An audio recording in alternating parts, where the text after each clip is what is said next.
Soil testing methods you should know. Before any foundation is poured or any structure is designed, one critical question must be answered. What kind of soil are we building on?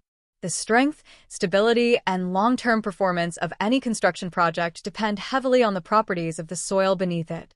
That's why soil testing is one of the most vital steps in civil engineering. From small homes to massive bridges, understanding the ground you build on can make the difference between success and failure. Why soil testing matters. Soil isn't just dirt. It's a complex mix of particles, moisture, air, and organic matter, each affecting how it behaves under load. Some soils compress easily, others shift with moisture, and some may not support heavy structures at all. Without testing, engineers would be building blind, risking settlement, cracking, or even total structural failure.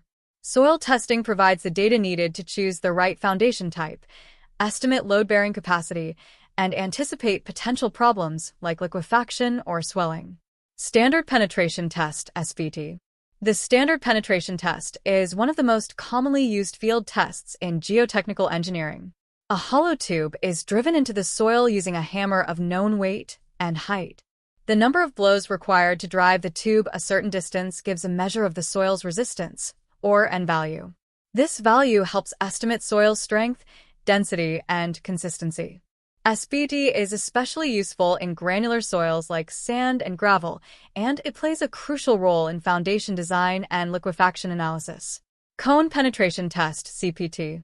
While similar in purpose to the SPT, the cone penetration test uses a cone-shaped probe pushed into the soil at a constant rate. Sensors in the probe measure resistance at the tip and along the shaft. This gives engineers precise, continuous data about soil stratification, strength, and pore pressure.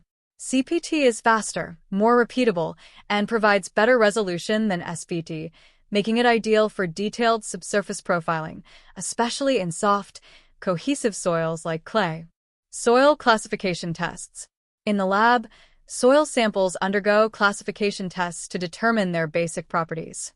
The grain size distribution test separates particles using a series of sieves, helping categorize soil as gravel, sand, silt, or clay. The Atterberg limits, liquid limit, plastic limit, and shrinkage limit, describe how soil behaves with changing moisture content. These tests help predict whether a soil will expand, contract, or become unstable when wet, which is critical for designing safe foundations and earthworks. Proctor Compaction Test.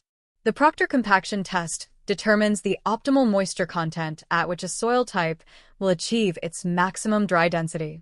In simple terms, it shows how much the soil can be compacted in the field. A compacted soil provides better support and less settlement, making this test essential for preparing road bases, embankments, and foundation pads.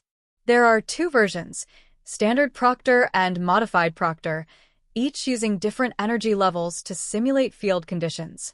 Unconfined Compression Test. This test is used mainly for cohesive soils like clay to determine their compressive strength. A cylindrical sample of soil is placed in a machine and compressed without any lateral support. The force needed to break the soil gives its unconfined compressive strength. This value helps engineers decide whether the soil can support foundations directly or whether reinforcement is needed. It's a simple but powerful test for quick decisions on site stability.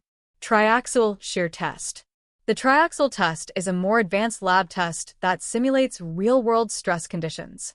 A cylindrical soil sample is enclosed in a chamber and subjected to controlled pressure from all sides. Then, additional axial stress is applied until the soil fails. This test reveals shear strength, pore pressure, and how soil behaves under different loading conditions. It's particularly useful for analyzing slope stability, embankment design, and complex foundation systems. Plate Load Test. This field test involves placing a steel plate on the soil and applying load through a hydraulic jack. As the load increases, the settlement of the plate is measured. This data gives a direct estimate of the soil's bearing capacity and settlement behavior under actual foundation conditions. While it's a time-consuming and costly test, it provides reliable results for shallow foundations and is often used for high-stakes construction. Why multiple tests matter. No single test tells the whole story. Soil conditions can vary widely even within the same site, so engineers often use a combination of tests, both field and lab-based, to get a complete picture. For example, SPT or CPT may reveal changes in soil layers, while lab tests confirm strength and behavior.